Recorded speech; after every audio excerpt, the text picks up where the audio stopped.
You run a crypto company that allows governments to do stablecoins. Can you let me know more about what you do? We're building a company that we build digital infrastructure, but actually sovereign digital infrastructure for countries. Two things, digital money and digital ID for different governments. You're ready for the AI overlord. You want AI to run the government, basically. US government should take 50% equity from OpenAI, Anthropic. If you worry about government, you should worry more about private entities. So does that mean your contact with Binance is directly CZ? Sometimes, yes. If it's linked to one digital ID, it's all centralized. Wouldn't you say it's kind of dystopian? It will be much more safer to have the government having your data than Palantir. I've already accepted that it's all going to be very centralized, but it is what it is.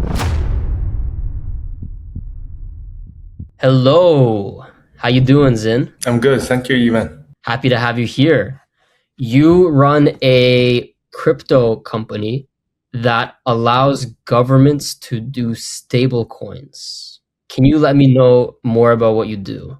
Yeah, that's partially true. Basically, we're building a company that we build digital infrastructure, actually sovereign digital infrastructure for countries. Basically, that means that we're building so basically two things, digital money and digital ID for different governments. And stablecoin is definitely one of the part of digital money. Usually we go in a country to build the currency system that for domestically people use CBDC and overseas people using stablecoin. That's it.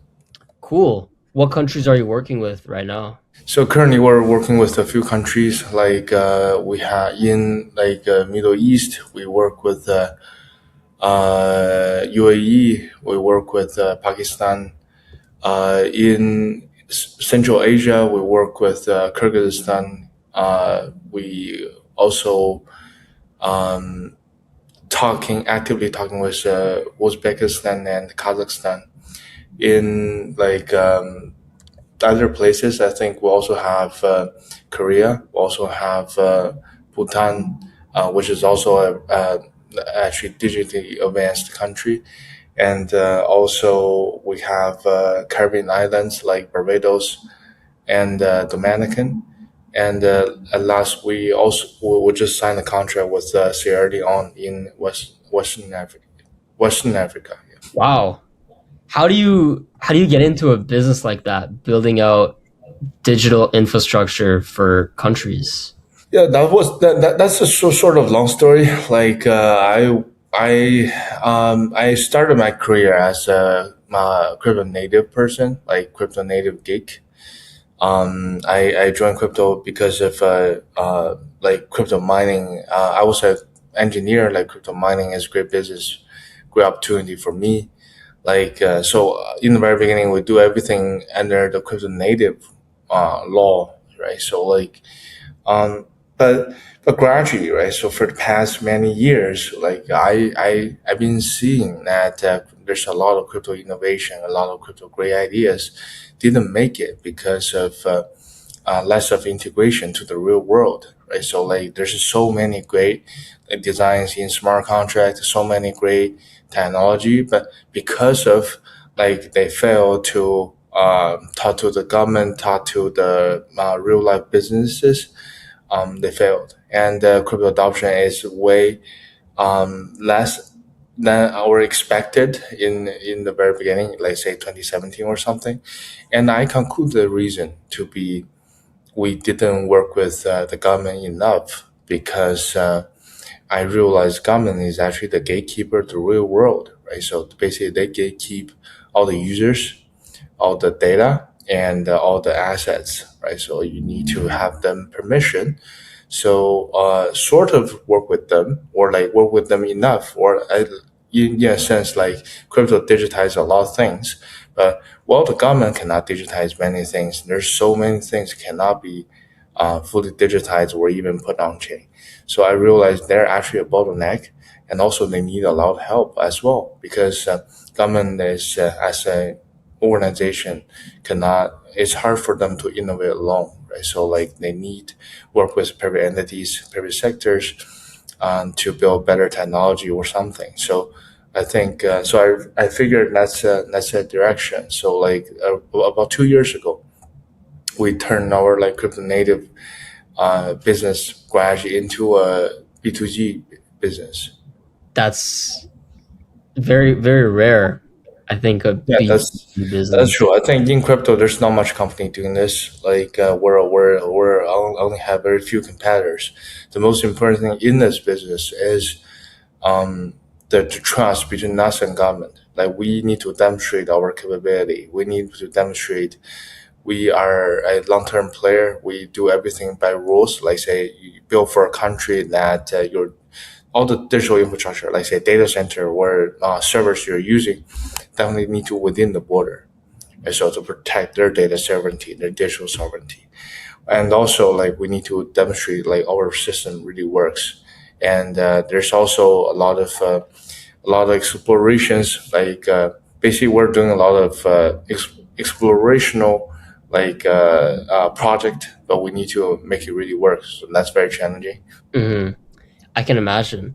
Are you ever worried about like if a government has a digital ID, it gives them a lot of control and power, and it can kind of invade the privacy of the citizens of that country? To be honest, like right now, I don't worry about this too much.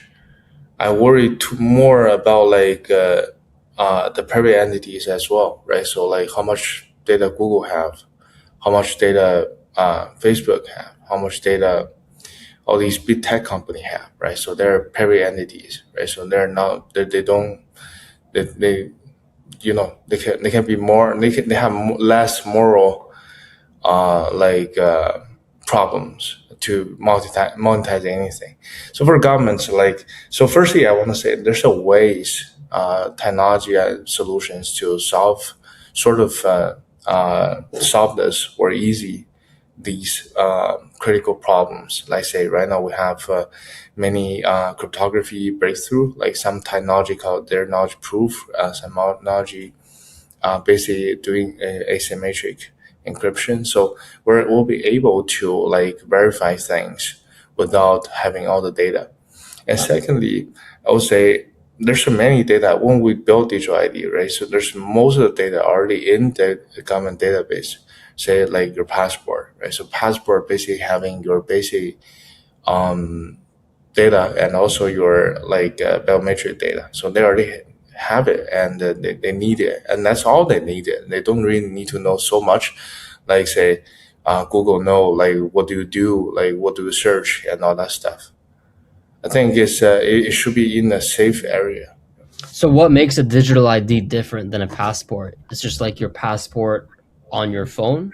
Sort of. The most important thing is verifiable, right? So like you don't need to carry a card, right? So like secondly, people can easily verify informations, right? So when you go to a bar, like don't need to carry ID, like people. But also like when you show people there's something on your phone, people can easily verify this is true, this is real, this is not forged, right? So this is also important. And also use it with the digital ID, like you are able to log into like say government services or something like very easy. You don't really need to like remember your passport or worry about like passport got hacked or something. You can just scan to log in. And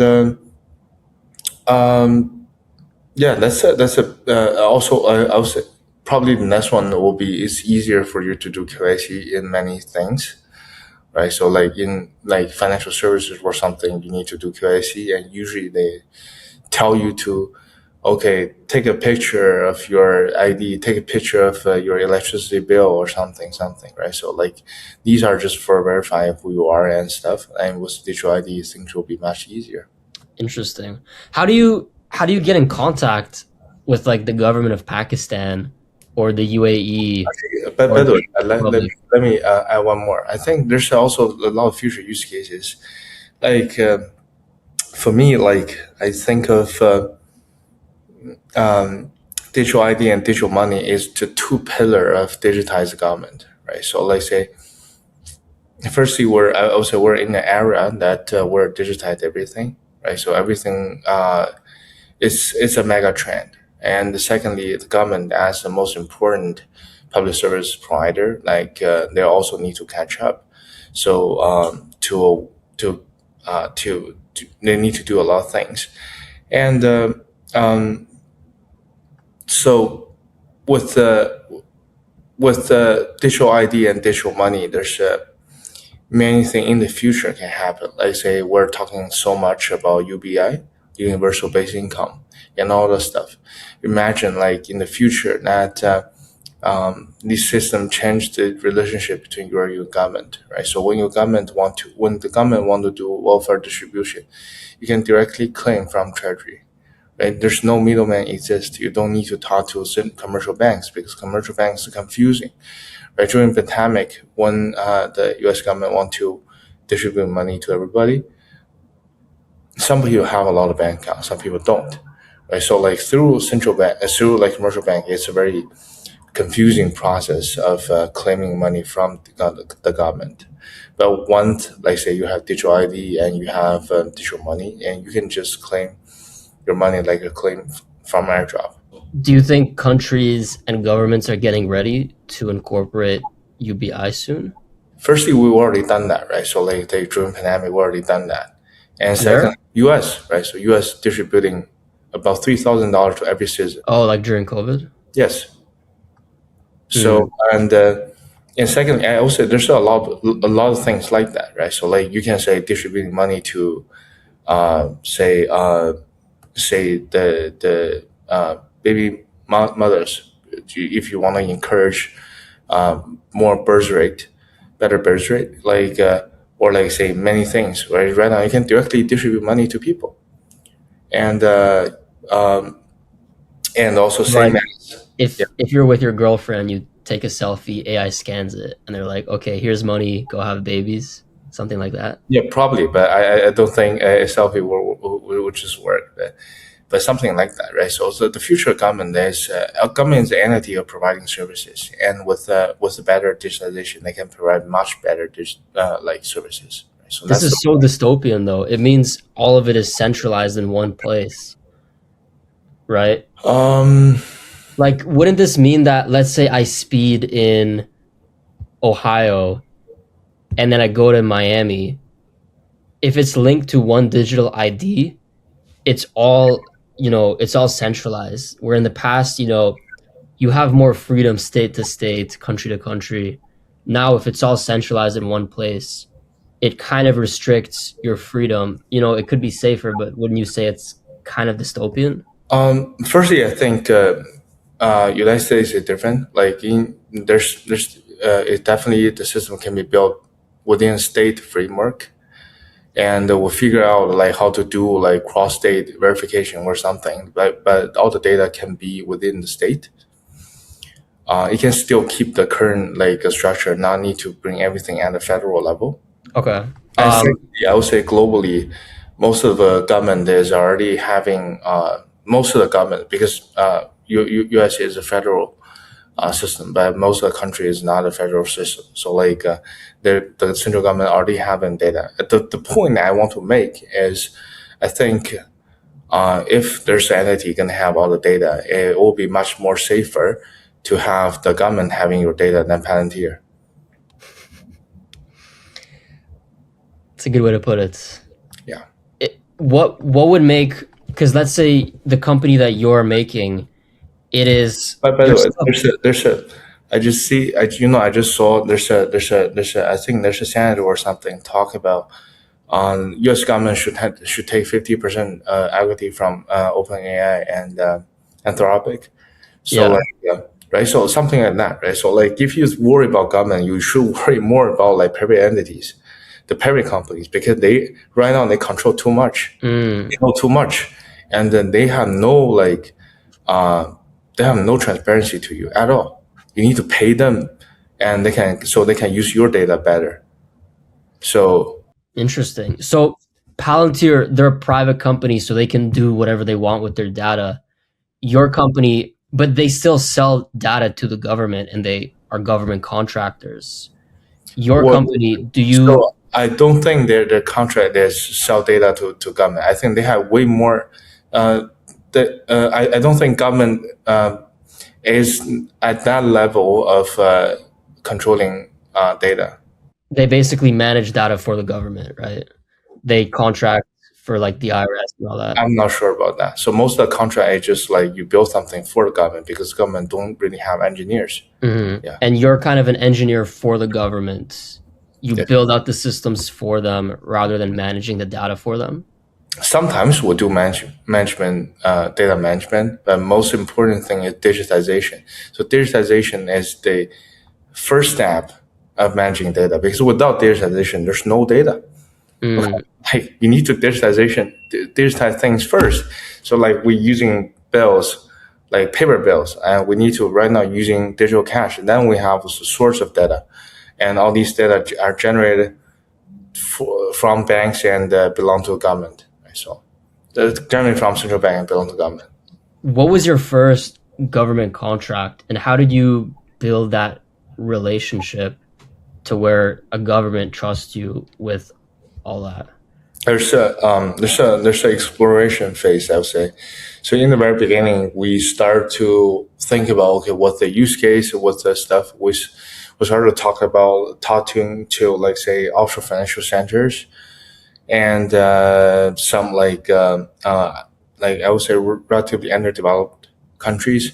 So they're looking for some solutions for foreigners to managing foreigners or something, right? So when foreigner came in, they need to figure out a way to register who are you and what you're doing here.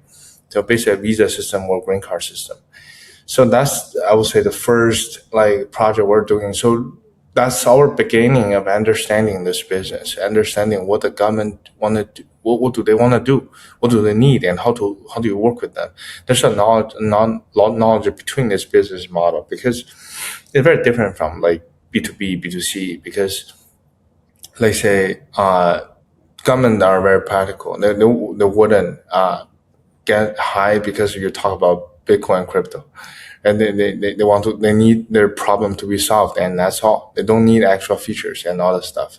So like, and also it's hard for them to trust anybody because they can not do things, but they can't fuck things up. Okay, so like that's their thing. So I think after a few like these like explorational project. We basically formally, officially doing this thing like start from last year. And last year we find two backers, like who supporters or say endorsers. Like one is the government UAE, the second one is Binance.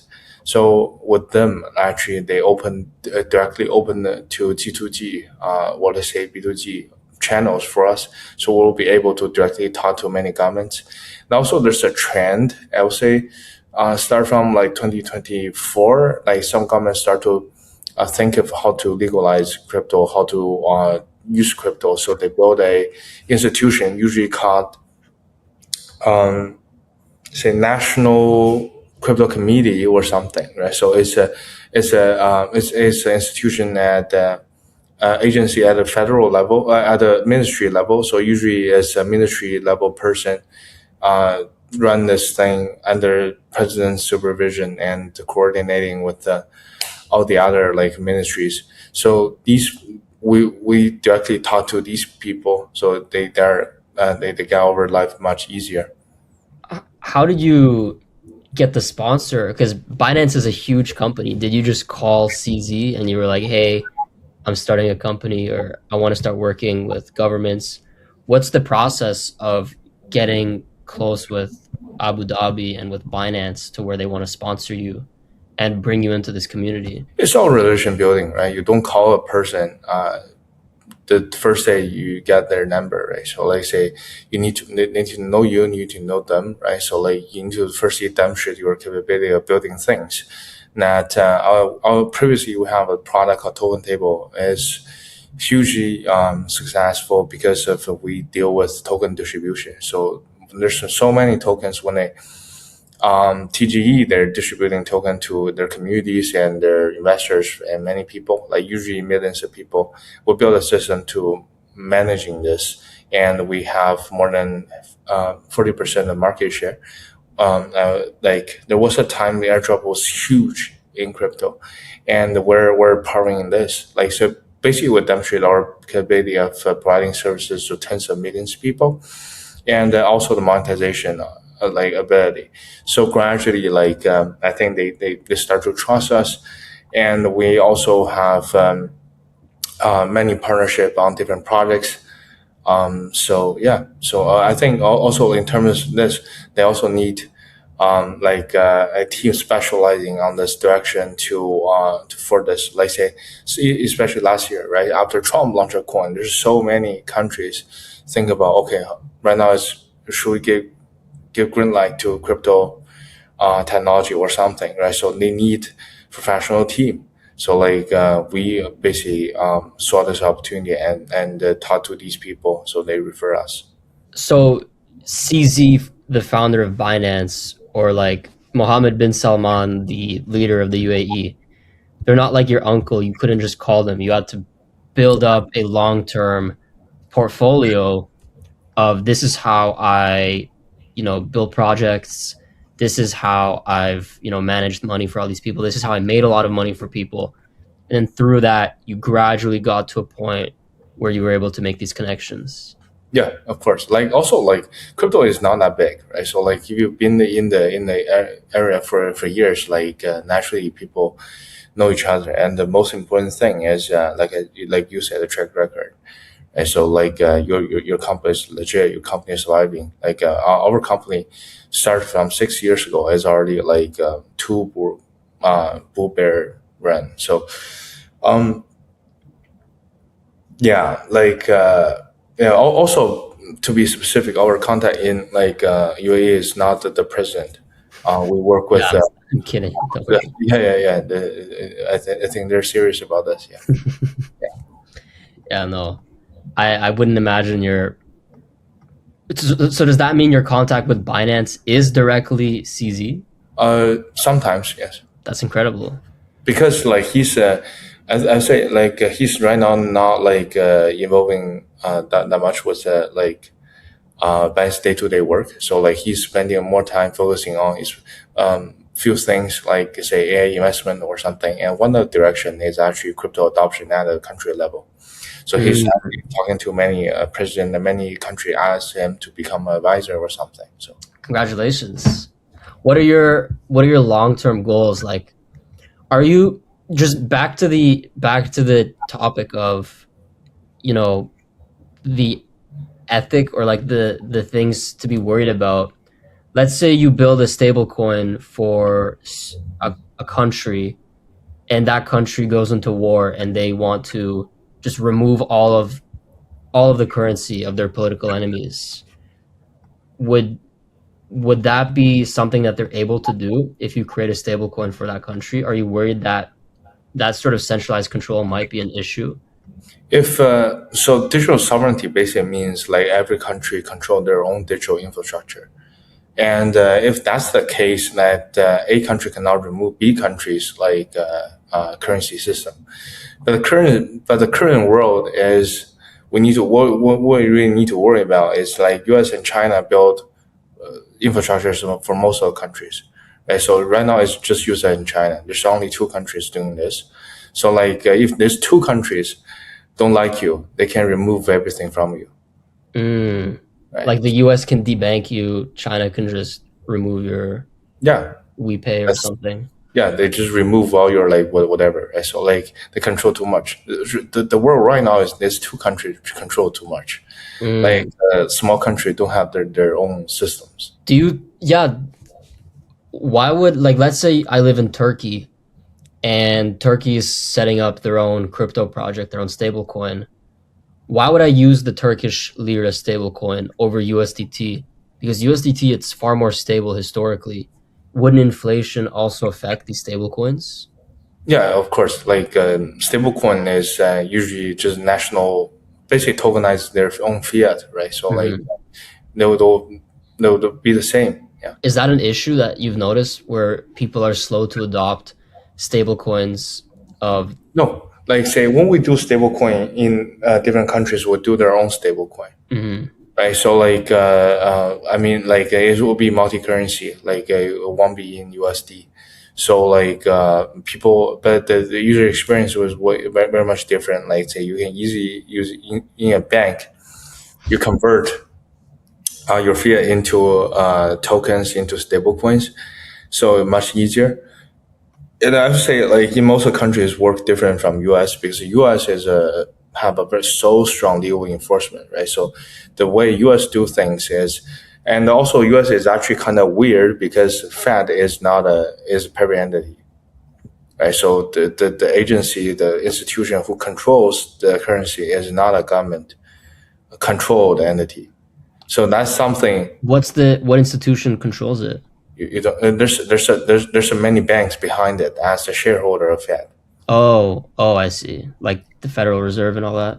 Yeah, but Okay. like say in most of the country, it don't work like that way. Right? So Hmm. let's say it directly controlled by government or the president. So like say in most of the country, I would say when they do stablecoin, they want like US, they want to give grant permission to private entities to do stablecoin. They will just do it by themselves.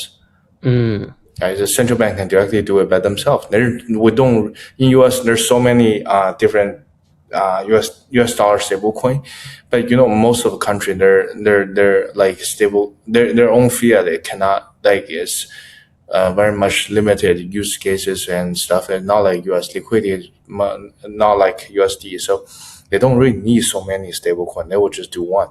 So they do national stablecoins. So that also grant a lot of easy permission on-ramp off-ramp for the stablecoin. So much easier.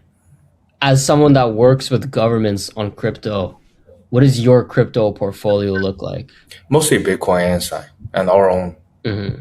I Bitcoin and don't, your own sign token. yes, we don't. I personally trade less and less. Yeah, You're not like a bull on Doge or some random coin like that. my mom have a lot of Doge. Like, but I don't. Really?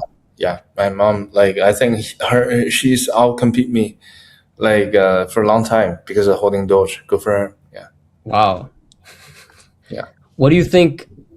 What do you think separates you from most entrepreneurs to where you can get to a point where you are working with governments?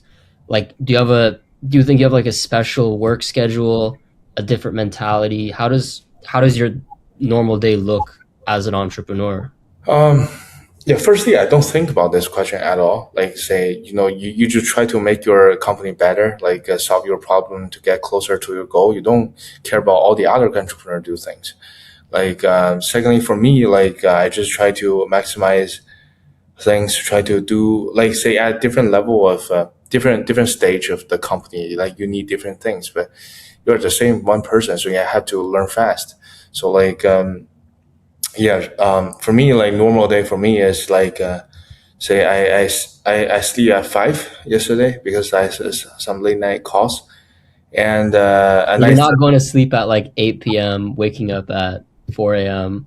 Some of these entrepreneurs, their sleep schedule, it's like every day I go to sleep at 9 p.m., wake up no at 4 I'm a.m. a night person actually. I usually Me sleep too. late. I never sleep early. I can't forget last time I was sleeping before 12.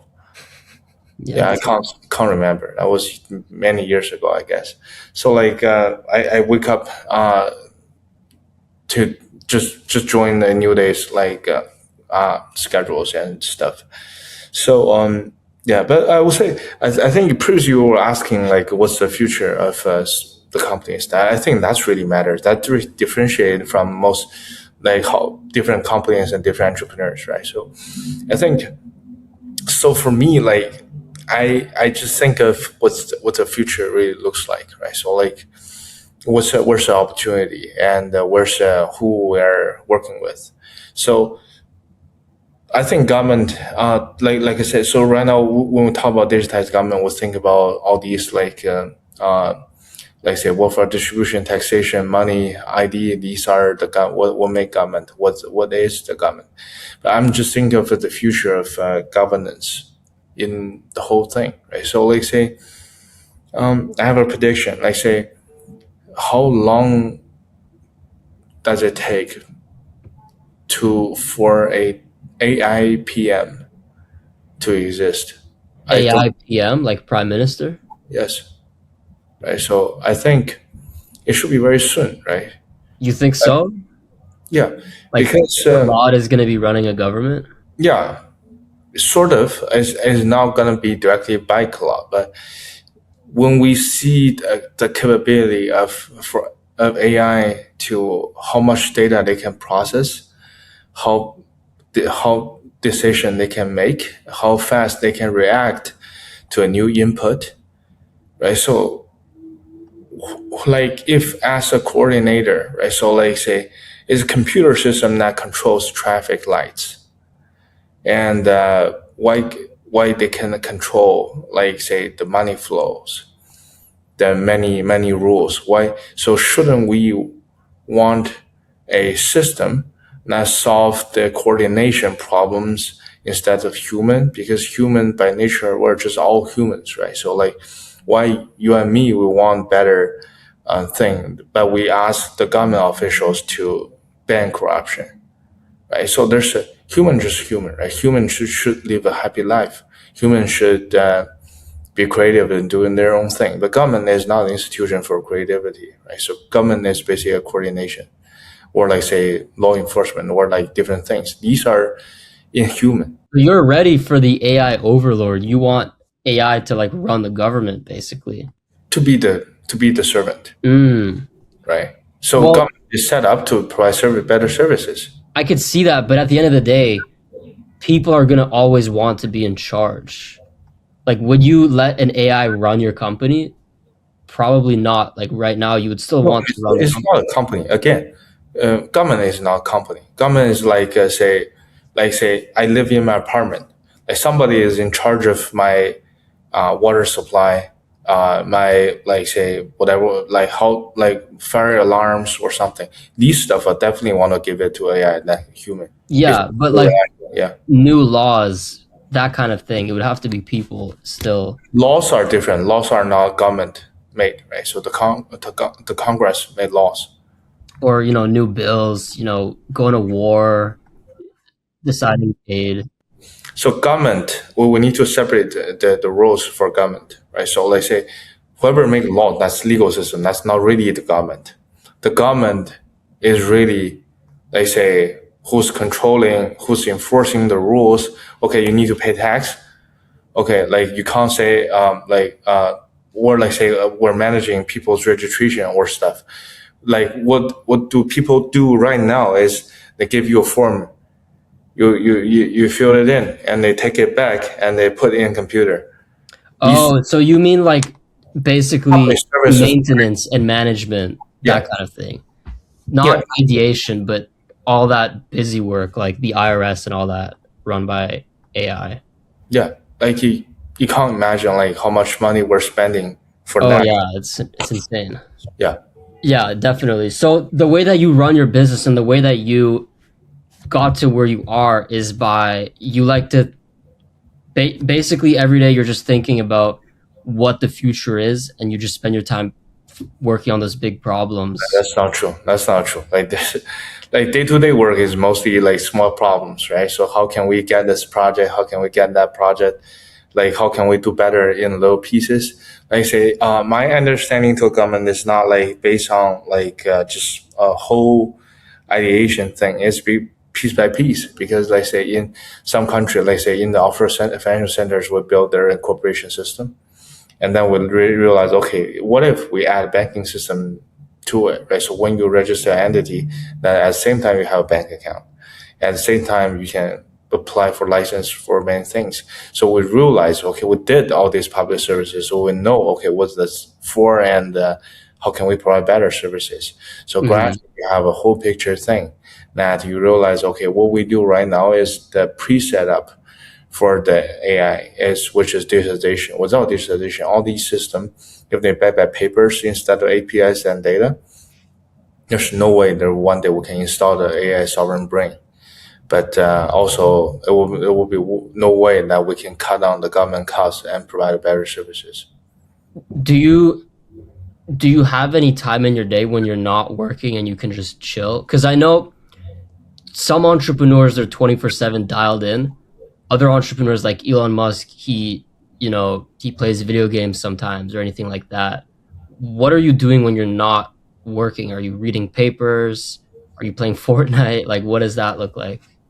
Play games, of course, but I spend more time like just go outdoors, just take a walk, or like I don't like gym. I'm not a gym person, but I like walk. I like smoking. I like spending time just like focusing on like nothing. Like so, I hate like say, you know, I'm not sure if it's good for podcast, but you try to see like what do different smokers do, right? Some smokers when they smoke, they purely because of they're addicted to it, like say, or like they're boring, they're bored, they want to spend time faster, so they look at their phone and smoke.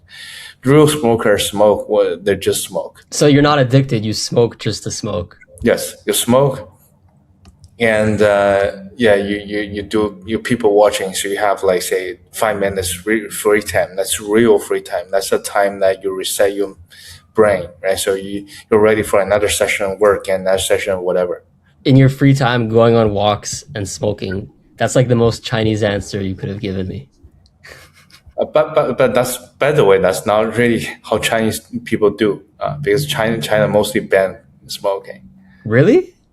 Yeah. In most of places you can't smoke. What? Every Chinese guy I know, he's like smoking all the time. No, they ban smoking. Yeah, that's a culture in impression of American too for Chinese, but yeah, I like it actually. Yeah. That's crazy. I didn't know that. Well, where do you see your company in 5 years and in 15 years? What are your big aspirations? Like I said, we're paving the way for a sovereign AI brain, and we're changing a lot of things how government works. We're changing how the relationship with the government and people. We're changing how government provide their public services, and that's one direction. And for the reimagine the future government, but there's some more actually. So like I think another goal we're doing with along with many companies are we're going to systematically change the future of global payment. So there will be a system that is P2P, so directly person to person, and multi-currency.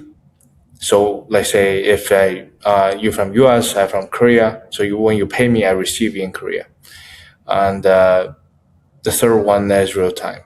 Okay, so like the system we're going to see the system in 5 years. It's going to be very soon. And I can't see there's any better solution than stablecoin. And right now, it's just we're putting up the digital infrastructure for this. Let's say we need more stablecoin from different currencies. We need more like banks or permanent service providers to process, helping for FX for its conversion, and also like the on-ramp off-ramp thing to basically connecting payment rail, stablecoin, and banks and stuff. But the system will be born, and we can pay whoever we want. Well, Zin, it's been a pleasure speaking to you.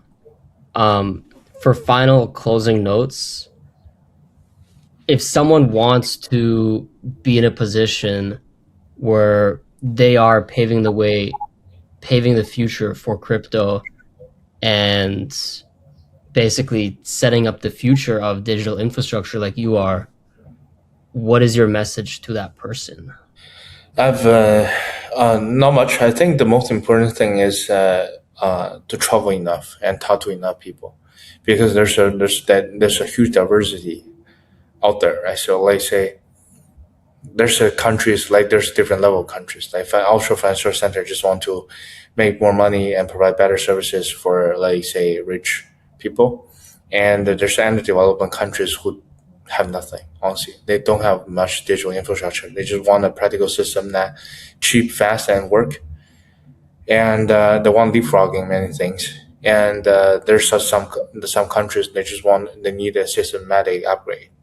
Right. So there's a spectrum. There's a diversity of different stages and stuff. So like And also, I would say crypto and the future digitalization is to flatten this gap or something. Right? So like we need to understand the situation. We need to see more.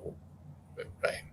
And I guess to the people watching, if you're worried about there being, a lot of centralization, it's important to be behind this software. Because if there is going to be a Palantir, you might as well be the guy behind it that can actually control it, you know? It's hard. I would say just trust blockchain more because blockchain is from technology perspective, right? If we see technology as one system, not blockchain is a system that everybody. It's just if you want to participate, run a node, but every node is the same, and you have permission to run a node.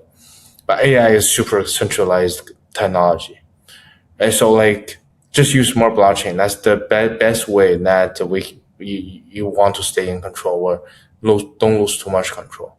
I've already accepted Yeah. that it's all going to be very centralized, but it is what it is. No, Everything. I would say I give you a very Chinese metaphor. So like I would say the world there's like yin yang, right? So like say when there's too centralized and the decentralized power will be stronger. And when decentralized power is like strong enough at the ceiling, like centralized power rise. So it's decentralized, re-centralized, then decentralized, re-centralized, right? So why when like say why Bitcoin is born out of 2008? Because that was the time that the centralized agency can do whatever they want on the monetary currency, like currency monetary system, right? So that's the top peak of centralized, like say financial system, and then Bitcoin borns, and why Bitcoin cannot like all compete, like say many other centralized system growth because they like Bitcoin already like say sort of done this job, right? So like it's a P2P payment system is already work, and there's more demand on the other side. But one day, right, if the centralized people they're doing too much, and Bitcoin will rest again. Well, Bitcoin is already kind of centralized. Like all of these huge institutions and governments are the ones that own most of the Bitcoin at this point. By the way, I don't think like that's a centralized problem because Bitcoin is POW, right? It's not POS. Owning more doesn't mean you have more power than me.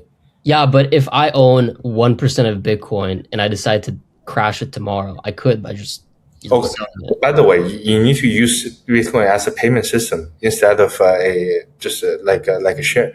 We do Bitcoin not because of the price will go up, right? So because we see it as a system that you can freely send money to whoever you want. You see Bitcoin in a unique way. I know that's why it was invented, but most people now use it as like an investment. Yeah, but that's the value of Bitcoin is based on this. What do you think about these private currencies like Monero and the ones that are truly meant to be decentralized? I didn't see they continuously doing their job. I didn't see their system can be. I think that there's a huge pullback from the government side to them. So their journey is not easy. I hope that they're doing well, but I just lose track of them. It's difficult. It's difficult. If governments ban you for really being private, then what are you going to do, right? Yeah, yeah, true. But I also Bitcoin is already sort of doing that. It's already sort of achieving that.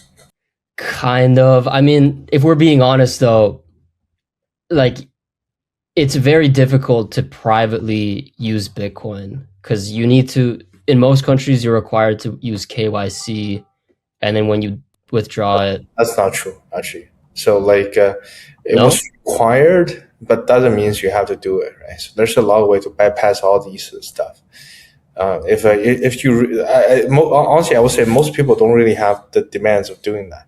But if you really want, there's so many ways to easily bypass. Well, we heard it here first, I guess. Yeah. I guess technically the companies are required to, but you could just buy crypto without doing it in cash or something, like a Bitcoin Cash ATM, right? Yeah, or like you just buy Bitcoin from your friends or something, right? So you even can buy Bitcoin directly from mining pools. they call virgin coins because there's no record before, right? So they directly mint it out of Bitcoin base. But then once you buy the Bitcoin, your blockchain address is public. So how do you take that Bitcoin and bring it back into cash? You need to do it like in person, right? No. You do that not because you want to bring it to cash, okay? Because you want to send it to someone. Okay, I see. Okay. But what if you receive Bitcoin? If I receive Bitcoin, Yeah. because I'm like, and I need to keep it private for some reason, how do I turn that Bitcoin into money? Do I just keep it as Bitcoin then? There's a guess lot I of do, right? OTC platform. You sell this to people you don't know. Like they don't know you, you don't know them. There's so many anonymous like Bitcoin Oh OTC. yeah, I've seen those, right? So many. Yeah. Makes sense. Well, it's been a pleasure, Xin. All of his information will be below, the LinkedIn, the Twitter, everything else. Make sure to smash that like button and subscribe. And we will see you in the next podcast.